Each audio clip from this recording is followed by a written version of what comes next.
A warm welcome to Disky Talk with Luyolo. If you're tuning in for the very first time, I ask that you please subscribe and hit the notification bell. If you've been a part of the journey, I hope you thoroughly enjoy this episode.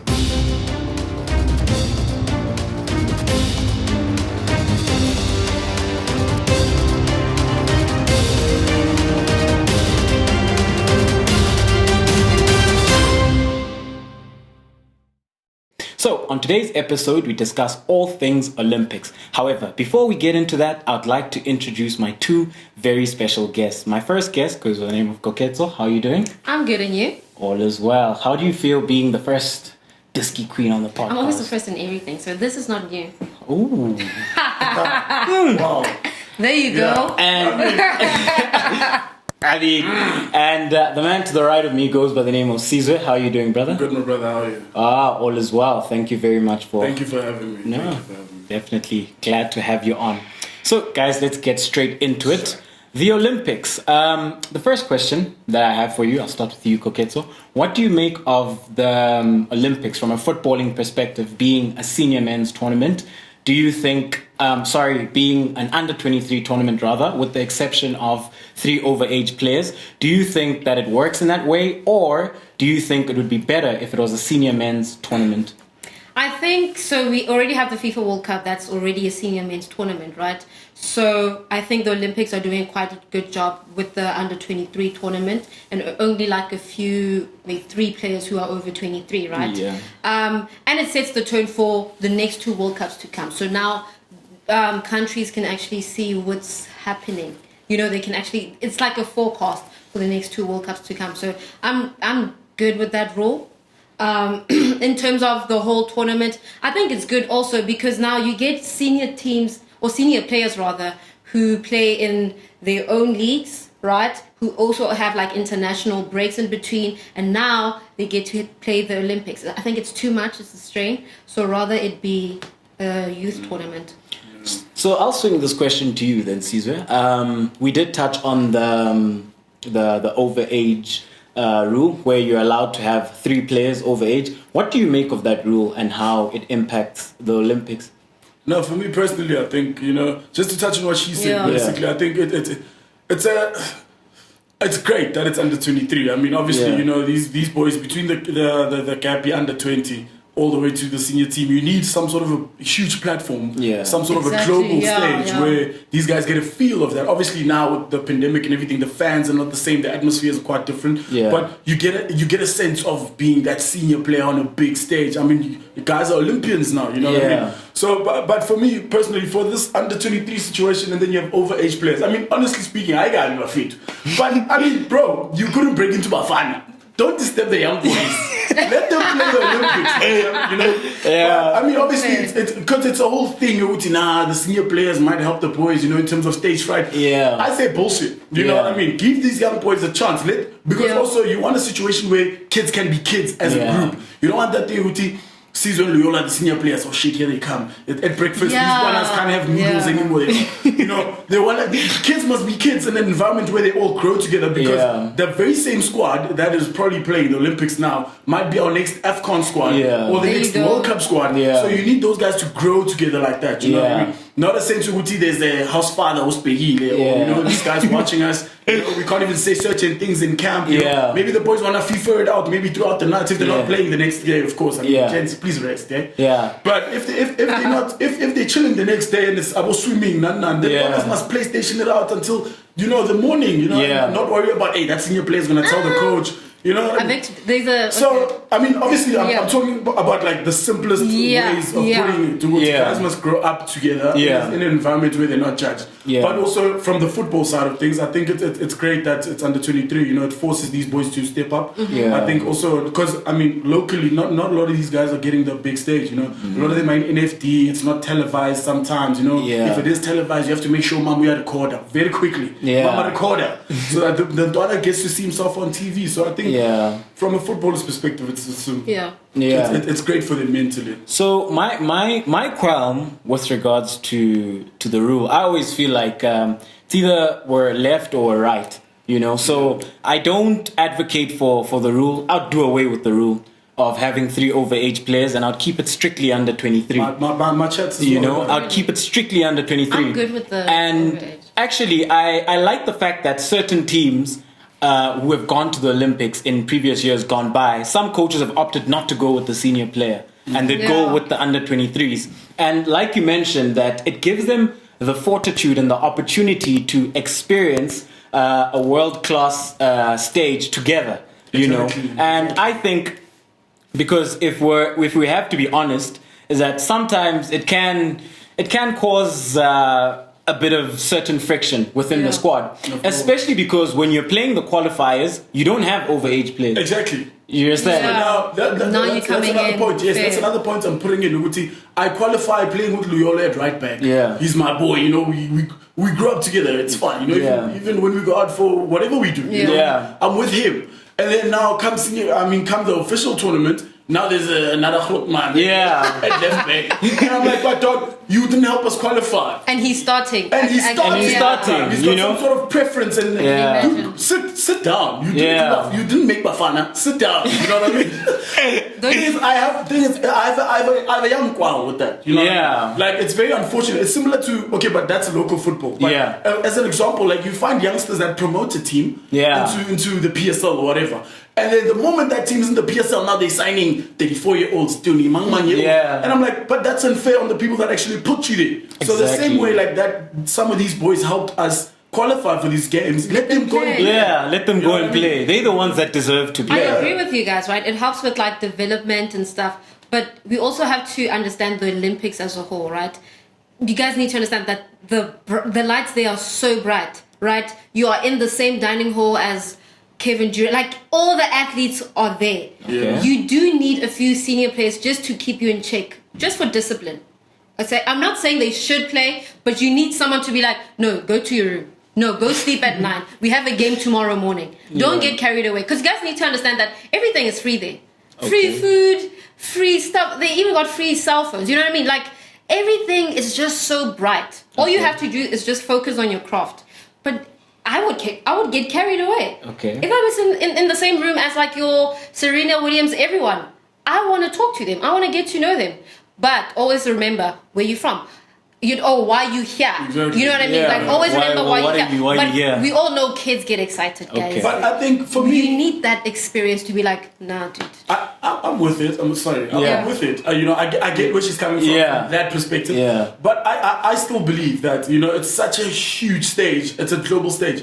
Obviously, as a youngster from Guamashu or Imlazi or even Mobirana, But as a youngster from around here, and everyone's watching there, you low-key know that I have to make or break, So I get the whole getting carried away vibe, but I still believe that give the kids a chance, without any guardianship. So what I will say to your point is I acknowledge that. However, there's always a leader within the young squad.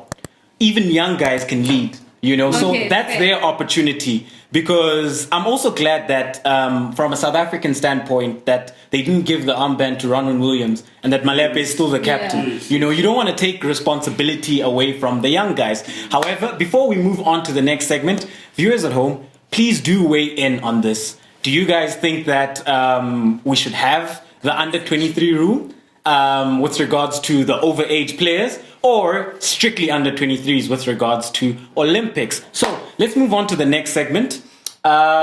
Egypt. So Egypt wanted to have Mohammed Salah at the games. However, Liverpool denied him the opportunity to represent his national team. What do you make of that? Yeah, shout out to Egypt. Hey, man, Liverpool. Shout out to Liverpool. Sorry. Because also, bruv, this is Mohammed Salah. UEFA Champions League, check. The English Prem, check. Yeah. Top scoring guy, I give the guy a break, man. Let the guy relax. And also, another thing with regards to that, with regards to national teams that decline those kind of requests from the clubs. The clubs, that decline those kind of requests. I say it's a good thing because, quite frankly, bro, if you look at the international calendar compared to the Premier League, including our FA Cup and UEFA and everything, you don't want a situation where your star is injured because of a tournament where he shouldn't have been there in the first place. Imagine? Yeah. You know Oh what I my mean? goodness. And also from a Mohammed Salah perspective, I also wouldn't go because now you're injured. It's preseason. The coaches is setting up for the next year. You know what I mean? Yeah. Here you are, you're injured. Yes, we know you're Salah, but I mean, it's football, my champ. If something could happen, Yeah. Luyolo decides that this year I'm picking up. You know, I want to make sure I'm hot. Yeah. But if Luyolo's hot and you're busy injured there with youngsters, I say it's good that he's not in the Egypt squad. I say Liverpool took a very good decision. I mean, they pay his wages, bro. Yeah. You know, where you want value for your rack. Yeah. So let the guys sit and also it's very good for the clubs to have some sort of early. What's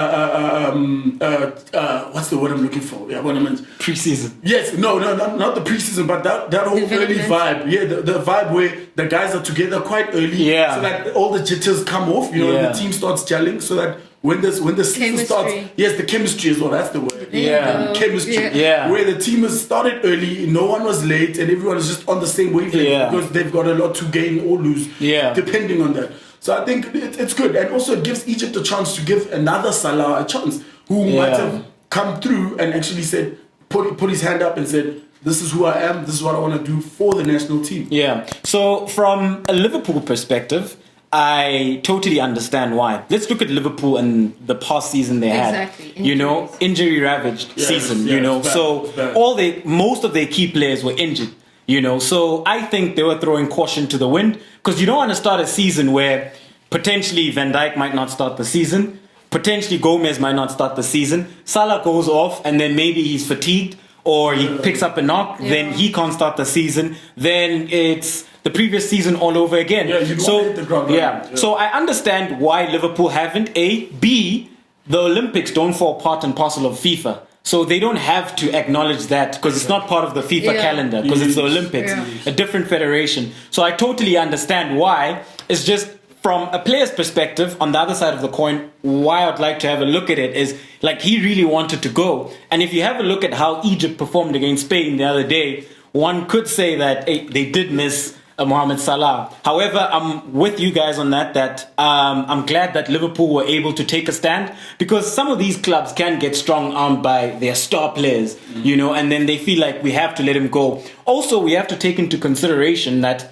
the AFCON is coming up, so they'll have to let him go for that. So we can't let you go for the AFCON and for the Olympics. You know, it's a bit too much. But anyway, Koketso, what's your take on that? I agree with Caesar. I think let him rest. So for me, rest is a big thing. So because even if rest, let him rest, especially you know the season that Liverpool had last season was they didn't have depth. Yeah. You know, most of the key players actually got injured. So rather let your key players like your Mohammed Salah, your key goal scorer. You know what I mean? So let him rest. And even if he doesn't pick up, so let's say he played, right? So even if he doesn't pick up an injury at the Olympics, your body is so worn out that when the season comes, you're so tired, it's so easy for you to get an injury. Yeah. You know, so rather preserve your body for, I don't want to say things that actually matter. You know what I mean? But like with Olympics, it's for the youngsters, like we said. So as a senior player, just rest and get ready for next season. And like you said, AFCON. Yeah. The AFCON is coming up as well. And the English Premiership is demanding on its own. Yeah. It's quite demanding. And it's not just English. There's UEFA as well on top of that. There's local, domestic. It's too much. Yeah. Too much. So moving on to the next segment and speaking about senior players, Dani Alves at the age of 38 holds the armband for Brazil. What are your thoughts on that? So not to be contradictory or anything, but I think, okay, fine, dude. You've got a 38-year-old who's done it all. Basically, Alves is one of the most decorated footballers in world football. Yeah. I think this is something that he can do. You know, if we're going to talk about discipline and senior players, that's a senior player again. But his discipline also. Let's put that aside. I'm just saying from an experience perspective. Yeah. I think it's good that Alves is there. I mean, listen, dude, it's Alves. You know, get him in there.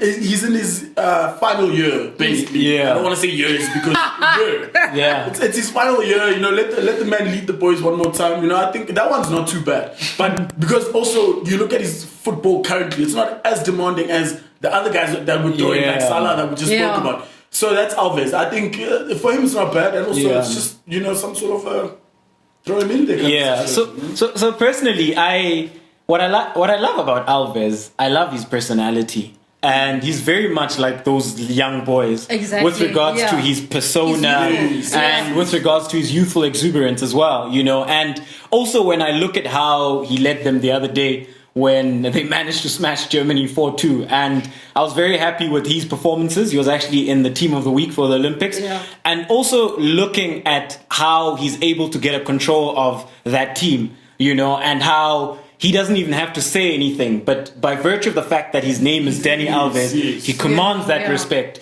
And you look at style of play, we touched on persona. So I like Alves in that mold because this is now perfect because you've got a guy who's at the end of his career, who's been there, done it, seen it all, got the t-shirt. You've got guys starting out. So it's opposite end spectrums. And you've got this guy who's leading them. So it's sort of him ushering them through now and saying, boys, this is what you can achieve. Yeah. I think, Me too. I don't think he's there to play. He's just there for guidance. You know what I mean? He's there for guidance. He's not there to pick up minutes. And I think he knows his role as well. Like, listen, I'm just here to keep you guys in check. And I'm not saying you guys are going to go astray, but should you, I'll be here. If you need guidance, I'll be here. If you need advice, I'll be here. And I can tell you where you guys should improve. Yeah. I like his role there. Yeah, I think it's very important. Yeah, so from Brazilians to the French, who actually lost 4-1 to Mexico, which is quite disappointing actually. What do you guys make of them leaving out so many big name players who are under the age of 23, who are eligible to play? What do you make of that? Do you feel like they were giving a certain younger group a chance?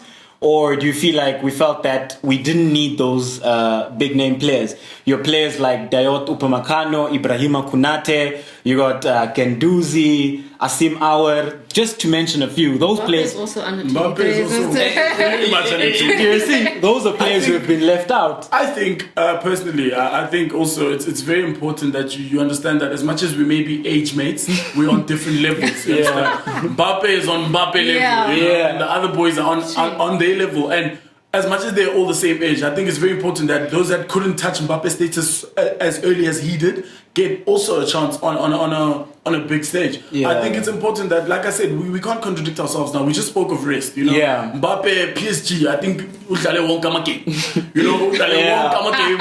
And then, now World Cup, he played every Euros, and now I can't only But honestly, I just think it's very important that you understand that. I mean, we play development football, Lulu. I think it's very important that we understand the gift of opportunity. It's very important that these boys also get a chance. I think I'm very big on opportunity. In every aspect of my life, I really believe that. It's like you can't speak on something that you haven't experienced. So it's very important that these boys get a touch of it. I'm not saying everyone must go out there and win everything at all costs. Obviously, the aim is to win. I mean, that's why we're in sports. But I think it's also very important that you build. And I'm not talking about Vision 34. About Vision 2034 with South Africa. No, I'm talking about like visions that you can see. You can see that the boys are right there. So let's give them that chance. Let's test everyone out quickly. I mean, they are a World Cup winning nation. So they must be thinking about the next World Cup. Exactly. How they identify the next generations. And these are the perfect players. You can't put Mbappe. What are you identifying? Mbappe won the World Cup. But I would have loved I would have loved Mbappe to be there. And for me, it's just a chemistry thing. We all know that he's very good in this game called football, right? But I would have loved to see him there just so he can play with the upcoming team. Like I said, the Olympics are actually like a setting stone for the next World Cup. You know what I mean? So I would have loved him to play with the squad. And I'm not saying all the games, right? But when he needs to be there, just chip him in. But like you said, rest also. Because, there's league, right? And then he had the Euros. But also the Euros, they got knocked out early. So he had time to rest a bit. Not too early, though. Okay, fair. So you know what I'll say with that is because of the current crop of French footballers, right? I would have loved for them to incorporate the names that I'd mentioned, the Mbappe as well, because that is the next generation. Yeah. We forget that Mbappe is from that generation, Exactly. and that he's not from the generation of the Pogbas and the.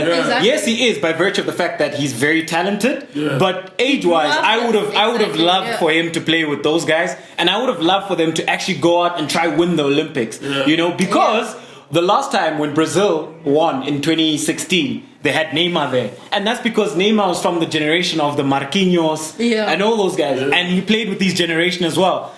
Yes, we do understand that he was good enough to play with the older guys, but also at times just bring them back and go and win, because for me it's about winning. So if the French could actually go out and try win the Olympics by actually fielding a very competitive squad, you know, just to also try and redeem themselves of that showing at the Euros. I think that's very important actually that you mentioned that in terms of him playing with his age mates as well, as much as I think it's contradictory. A wise man hears all perspectives.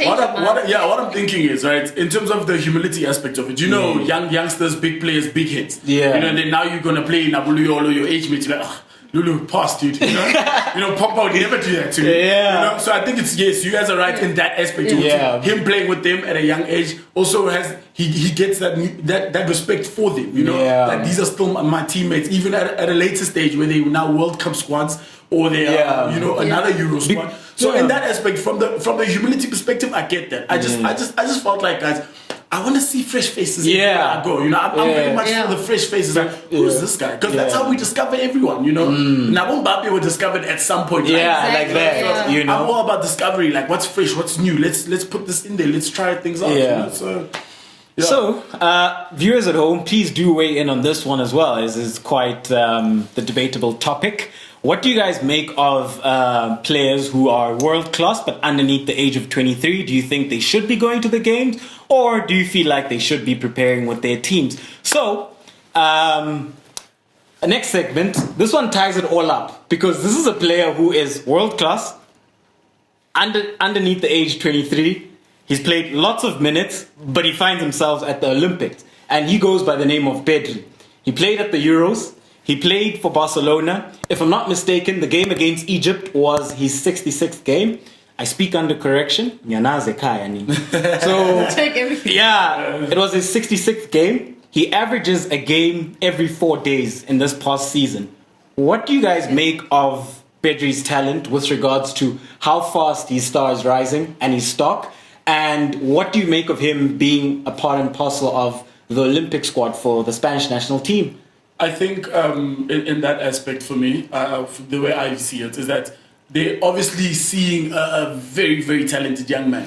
And a guy like a guy of his caliber, it's more of a strike while the iron's hot kind of thing. Where, like you said, it balances things out. If you were to put it in the French perspective, it's not Mbappe yet, but it's also not too low. He's in a position where he can take Spanish football to another level. So you obviously want to see more and more and more of him, and so that you keep him going. You know, shout out to the sponsors. She says your juice is nice.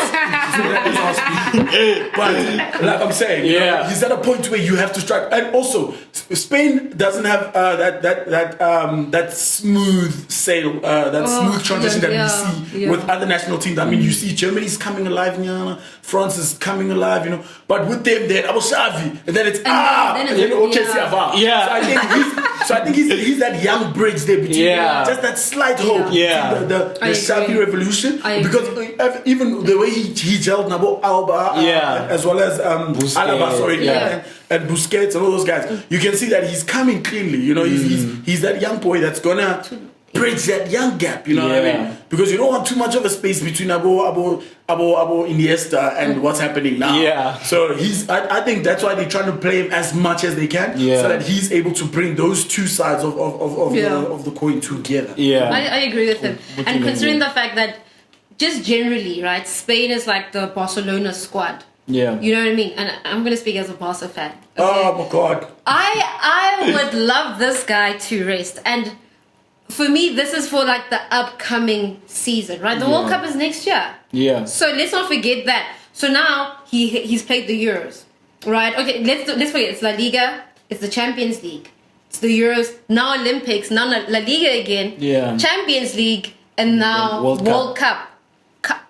Where is he gonna rest?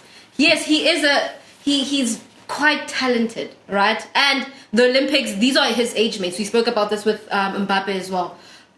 But when is he gonna rest? Because right after Olympics is preseason. Yeah. And then the season starts again. So when is he gonna rest? I think this summer should be his resting period. But I do understand why they put him in the squad. Yeah. So, you know what I like about Pedri being involved in all the competitions for the Spanish national team? What I love about it, at that age, and you will know very well, and those who have played football at a competitive level, and also being a youngster, youngsters thrive on momentum. Exactly. So the more you play, the better. And Pedri's at a development stage, right? So he needs game time. He needs to be playing at the highest level. Fair. And that will only bode well for Barcelona. And when you have a look at Pedri's career, even through the ranks of Barcelona, he's not an injury-prone kid, very strong. As much as he's got a small body and he's scrawny, but he's very strong. And for me, if anything, it bodes well for him. Because what this does then for Barcelona is that when he returns, it's about a week or two, the league starts. He hits the ground running. Oh, okay. So from that perspective, because of the age, I advocate for it. If he was older, it's a different ball game, right? Because now your body is okay. Hence, I go back to the comparison between him and Mbappe. Yeah. Whereas Mbappe is he's somewhat a senior player because of how long he's gone through. And both PSG and the French national team. Whereas with Pedri, this is a young man. We can't treat him like someone that needs to rest. Salah needs to rest. What I mean? Yes. Our Ronaldo for South Africa need to rest. Super Sport, he played all the games. I'm talking that pain. Since 2017, 2018. Everything. Those are the guys. When we speak of rest, those are the guys we speak of. But when we speak of a young man that is coming through and actually saving Spanish football, and I say saving, I don't stand to be corrected. Wait, what? I'm saying he's going to save it. No, I'm talking about like bridging that gap that I spoke of earlier. Yeah. He can come in and we need that momentum for him. You know, I think it's very important that he keeps that going. He's young. Let the boy play. Let the boy play. Because the thing is, right, we go back to the nuance we're speaking about being a kid. Kids want to play. Exactly. Let him run, let him play, you know? And if anything, the amount of experience which he's gaining, and also you have to realize that these federations, right, they're not like SAFA.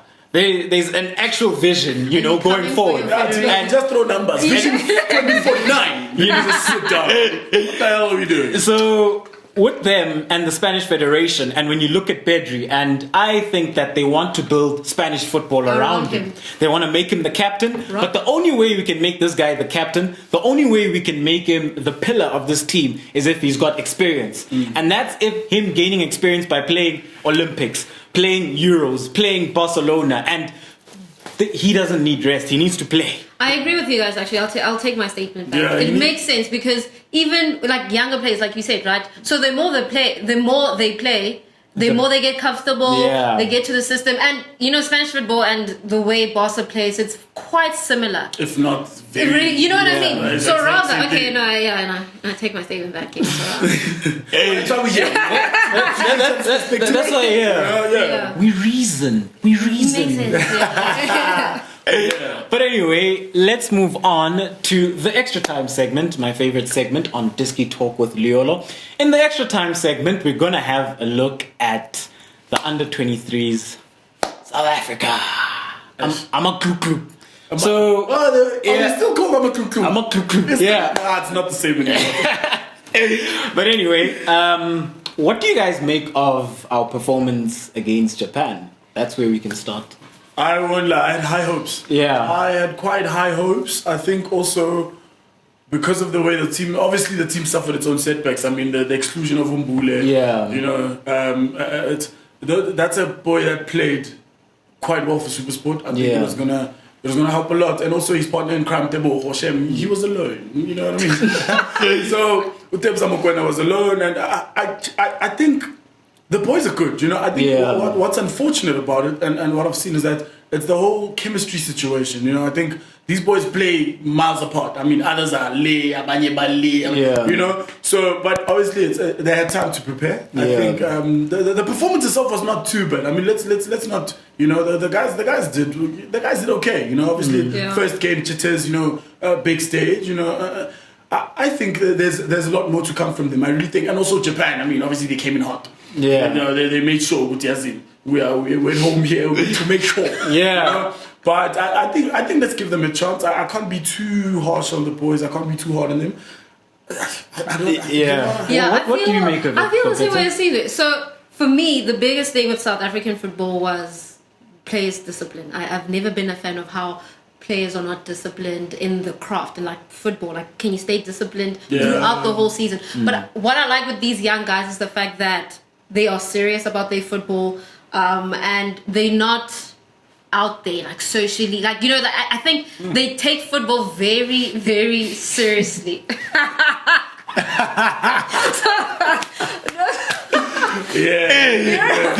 Exactly. So, and the game against Japan, I think it was 1-0. Yeah. There's still hope, you know, and I'm gonna give that 1-0 to the fact that Japan had home ground advantage. Okay. You know, they played really well. You were playing in your home turf, and you get young players who, you know, it's maybe their first time in Japan. Jitters, like you said. Yeah. So I think it's too early to actually have an opinion on them. Okay. Let's just see how they play throughout the tournament. Then I'll. Yeah, game 2 and 3. Yeah. After game 2 and 3.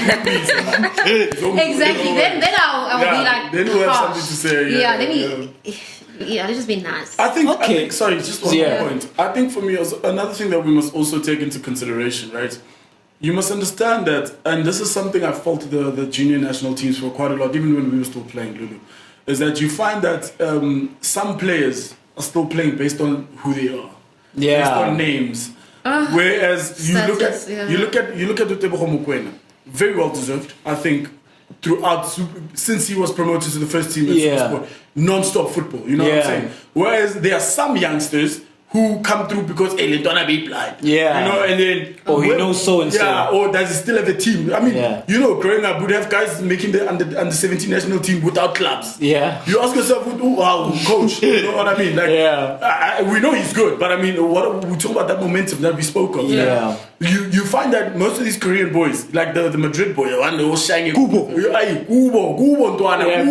Yeah. So Kubo, Madrid, you know. It's hot, you know, Nabo Ramos and this and this and that, and you know, most of them are playing for teams that are well established, and you know, and then obviously now we have a mix, you know, of some boys are abroad, some boys are in the NFD, other boys are in the PSL. So obviously those stages are not entirely balanced. Number one, number two, the competitive nature of those three different spectrums are not the same. Yeah. So you find that obviously, I'm not saying let's all take junior players from Pirates or Sun, but I'm saying let's try and have a situation where these boys come together more often. You know what I mean? I was about to ask. Let them come together more often, because you find that Luther Singh, he's been abroad his whole life. Yeah. You know, and then we've got other tapes that are in the PSL. Yeah. And then you've got other boys that are in the NFD or just came into the NFD but they're hot. Yeah. So now obviously Hintwana just came in. It's, you know, it's a bit tricky, exactly, you know. I think our chemistry is. I was about to ask actually. So what would be the solution? So you know how is it Wolves where they have like most of the Portuguese players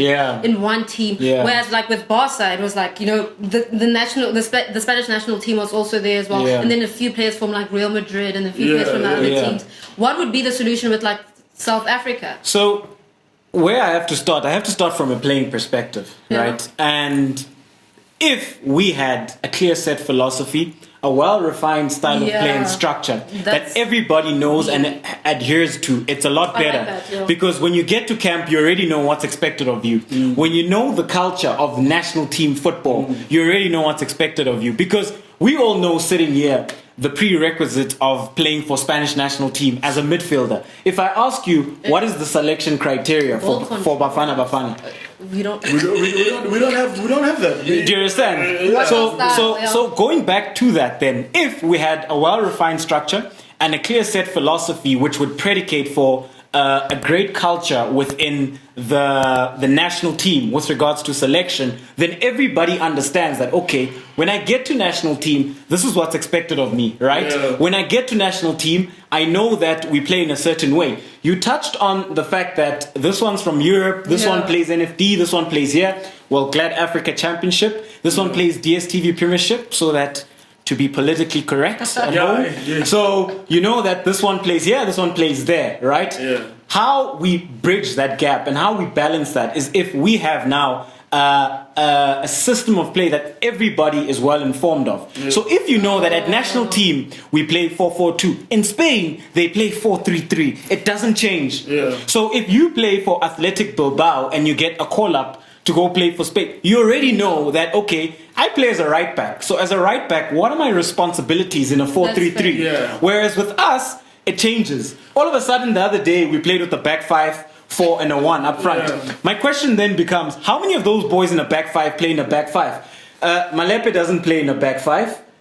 Luke Fleurs, who plays for Supersport, they don't play with the back 5. Yeah. Frosla, okay, understandable because Chiefs do. Sometimes Chiefs do. Yeah. Mabiliso played for Amazulu. Yeah. They played in a back 4. So already then you say, okay, the understanding. One might then argue, but you guys have enough time to prepare. I understand. However, you have to do something repetitively at a high level. At a high level, at that level, yeah. Exactly. It's like studying.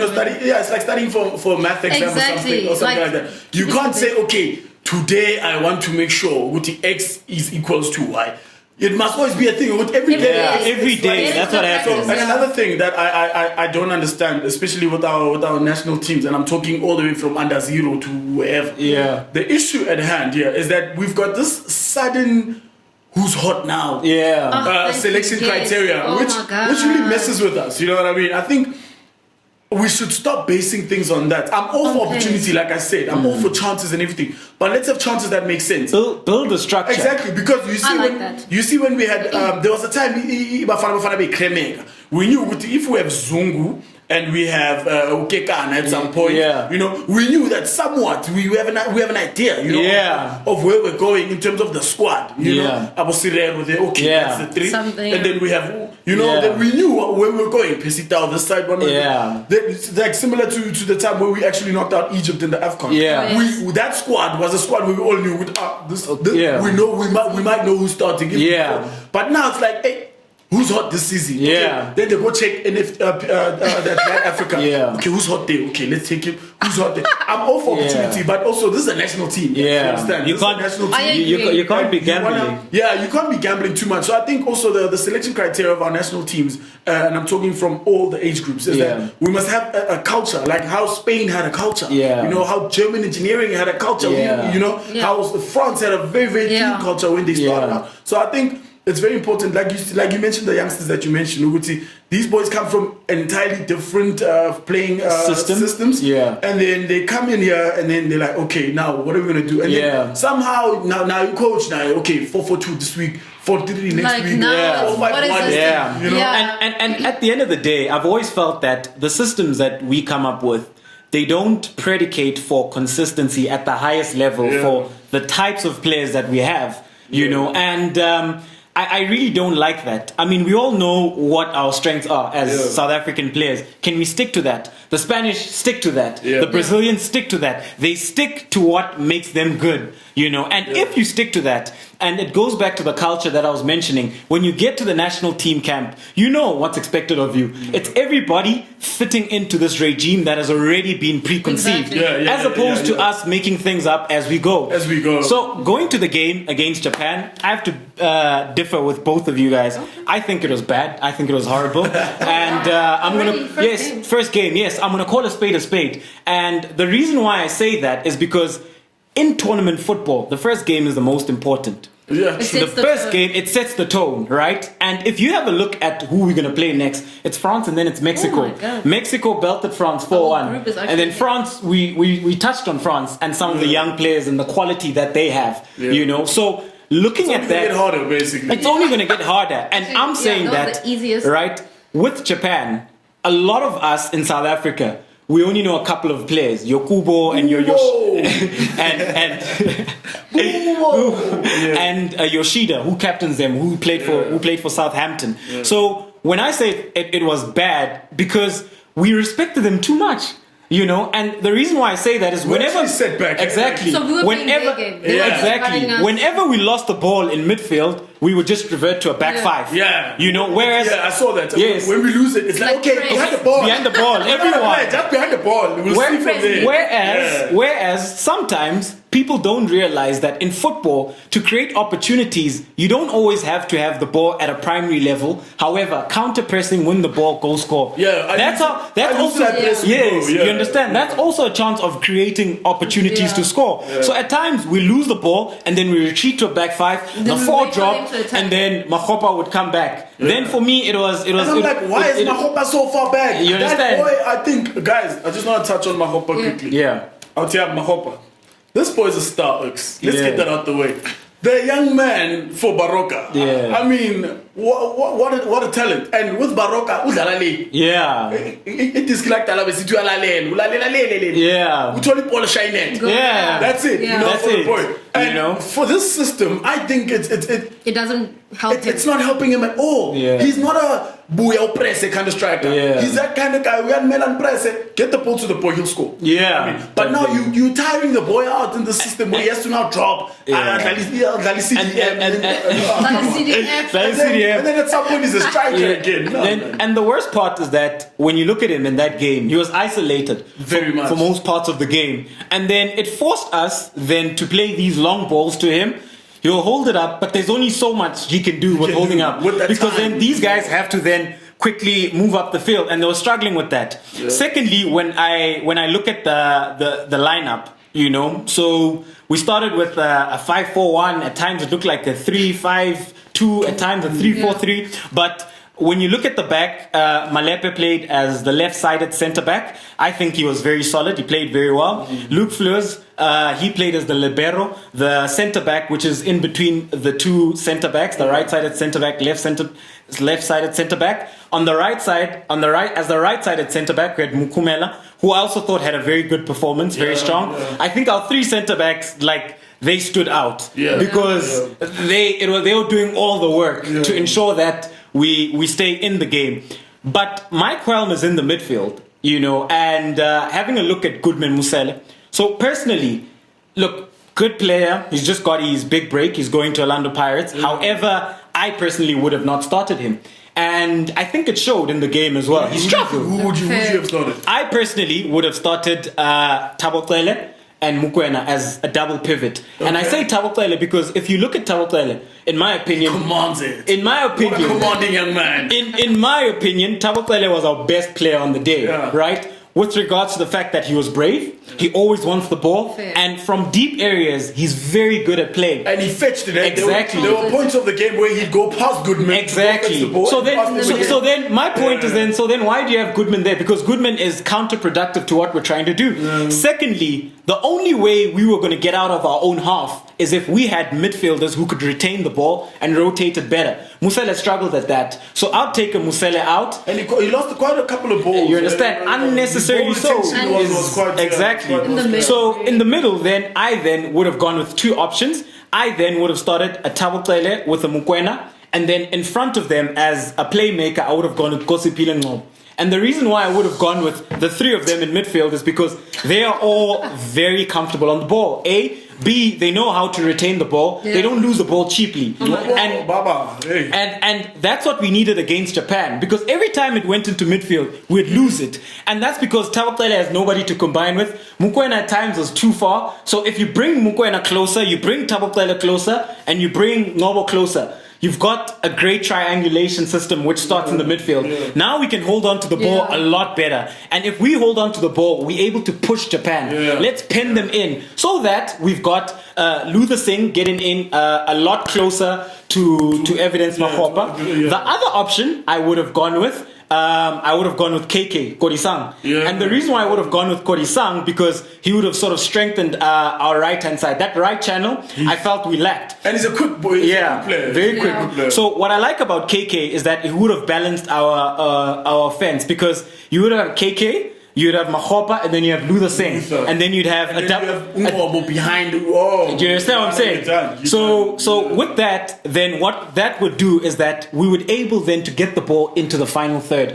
We'd have that penetration. We'd then be able to create those chances for Mahopa. Then we wouldn't see him struggling, and then Mahopa can do what he does best, which is finishing. So I personally think that David Notoane got it wrong with regards to his selection, because I just feel like there's better players we can use. And also it goes back to saying that can we get a philosophy, a style of play which would predicate for success on a consistent basis at the highest level. Also, the one thing that I want to mention is that when you look at our wing backs, Rifrosla and Mabiliso, they struggled a lot, because what Japan were very good at, this is how they play, right?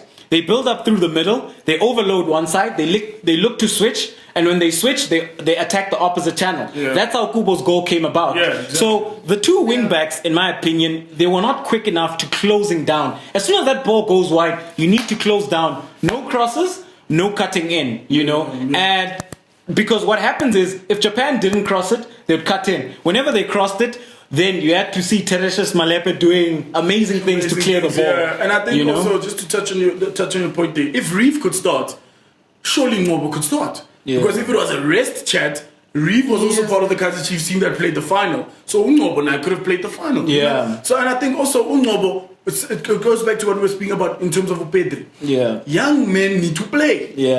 I think and also, if you look at it from a Evidence Mahopa perspective, Homeboy needs someone that's going to do the dirty job right behind him. And Ngobo has done that exceptionally well for Kaizer Chiefs. I mean, to a point where I stand to be correct. Actually, I don't. Ngobo was the best player for Kaizer Chiefs. Mapolo Wajayab, you were the best. He was the best player for Kaizer Chiefs. So for me, have that boy in there, keep that momentum. His boy is still hot. Let him keep running. Let him play. Straight from Egypt. He just played the Champions League final. Put that boy in there. Let him show why he was playing the final. So I think, and also having Utebza as well as having Utebza and Notoane there would have made the boys' life so easy. Because even back home, when I say back home Chiefs, he's got a Katsande and he's got a Blom there. That's something he's used to. People that are behind him, making sure that it's clean. He just run and be nice and look pretty, and he does look pretty. When he's got the ball, he's an exceptional player, So I really think him feeding Evidence is something we'd all be glad to see in the next game, because honestly speaking, this formula didn't work. It just didn't work. So, and also now, when I look at it, I personally, going into the next couple of games, the next two group stage games, look, you've got nothing to lose. Go out and play some football. Because at this rate, you're already at this rate, the bags are packed. You're coming home. Just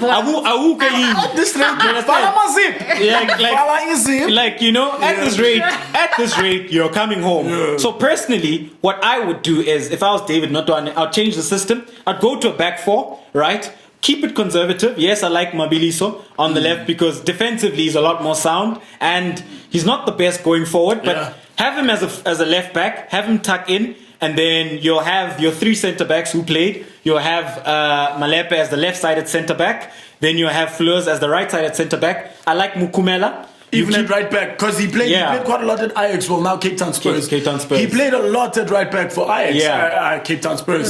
Sort of a fit. You guys keep changing names also, guys. But anyway, he played well for Cape Town Spurs at right back. He was very solid. Exactly. Even after Harold's departure, he held it down. Exactly. So I really still believe that keep the boy at right back. Same. Give him that chance, and then let's see what the boys can give us. So personally, I would forgo the wing back system, because I just think it didn't work for us. A, B, and I don't think we're that quick. I don't think thank you. South Africans, we're not that quick. So and secondly, another thing with the wing back system is that we allow them to attack our left-sided and right-sided centre halves, and that channel was exposed. So better have a four that's compact, right, where you don't have the two fullbacks overlapping too much. Why? Because up front, the three I'd have Singh, as on the left side coming in. You have Kodisang on the other side. You don't need anyone else to pace out. Yes, you don't need anybody else. So let's keep the discipline. So if you want to be conservative, let's keep a back four, a compact back four. Have Tele and Debza there as the double pivot.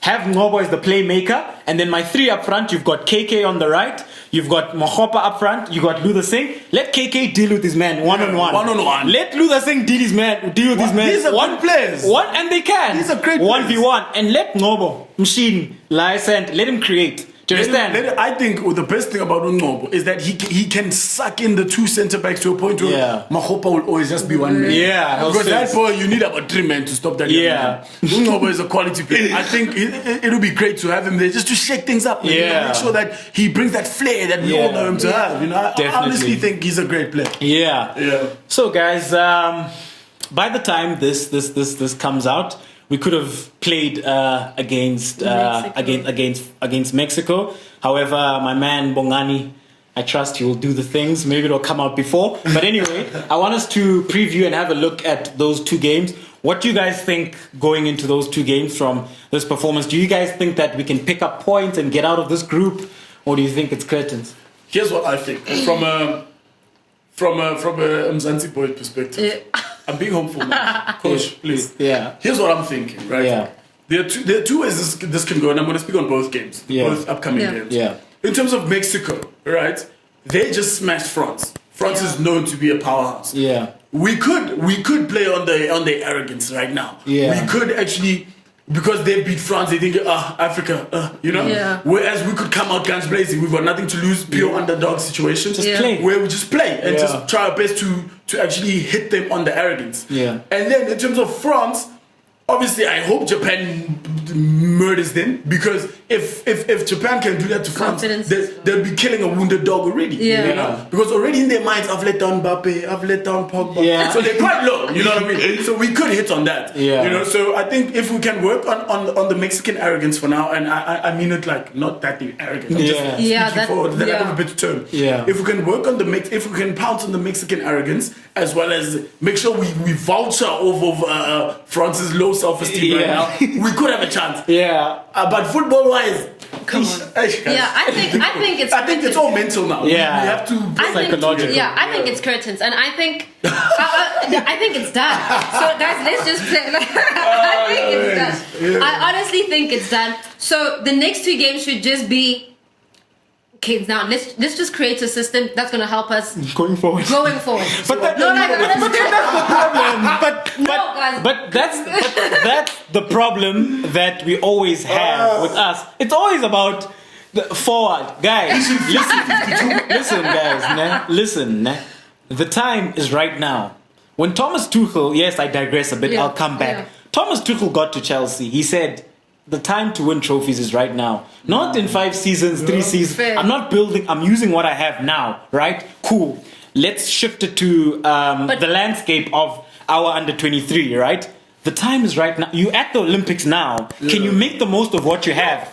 Yes, I will admit that from a footballing perspective, that they streets ahead of us, right? But the game still has to be played. And if there's anything we've learned from COVID football, and I call it COVID football because of what has happened, it was very different. We've seen underdogs being able to beat some of the best teams. And because those teams came out, and you know what?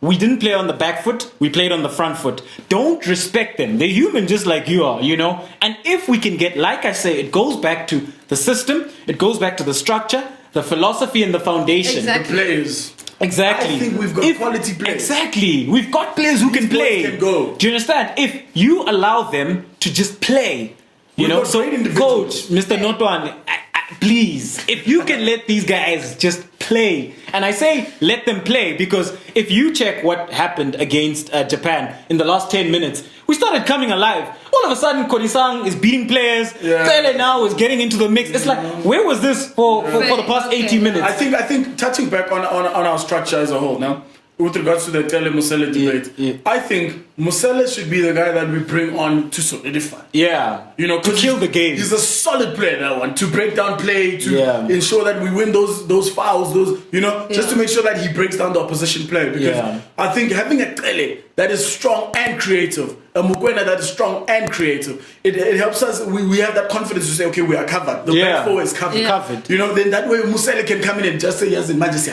Yeah, it's a wrap. That's it. So I think okay. Going into the next 2 games. I honestly think curtains. No, it is. Okay. It is. I'm not even. Come on. Yeah. It is like it's done, right? Yeah. And rather we just play, right? But like, I would love for us to actually have a future in mind in terms of philosophy. Like, you know what? I would, with this squad, because this squad is my next FIFA World Cup squad. Hopefully we, or AFCON, AFCON at least. Yeah, let me say AFCON. I've at least AFCON. You know what I mean? So this is my next AFCON squad. Okay, cool. Let me create a philosophy and let's go with it. I'm not saying some players, I'm not saying they shouldn't play. Players should play. But now be strategic, right? And don't hold back. Since it's curtains, okay, got nothing to lose. It's been curtains, my friend. It's been curtains. Okay. We have nothing to lose. So rather... Yeah, let's just... So let's wrap it up. Do we qualify for the next round or not? No, we don't. Susan? I don't see us qualifying, man. I love you boys, but I don't see us happening, man. I think... And you? And you? I don't see us qualifying. And guys, on Disky Talk with Luyolo, I keep it objective as possible. Usually with my predictions, 90% to 95% spot on. So I don't see us because for me, it's a psychological barrier. And I also don't see Mr. Notoane getting out of his ways and saying, you know what, let me allow the boys to play. So we've come to the end of a very special episode of Disky Talk with Luyolo. I thoroughly enjoyed this one. And going forward with regards to the Olympics, I do hope that the African teams which are representing us are able to have some good showings and good performances and advance. However, that's the end of it. Guys at home, please do weigh in on this episode and do let me know what you felt about the episode and the different segments that we ran through. So, Koketso, thank you very much for coming through. Thank you for having me. I thoroughly enjoyed this. Caesar, thanks a lot, brother. It's always a pleasure. Thank you for having me, man. Hey. Thank you so much for having me. Definitely. All right. This is Disky Talk with Luyolo, signing out.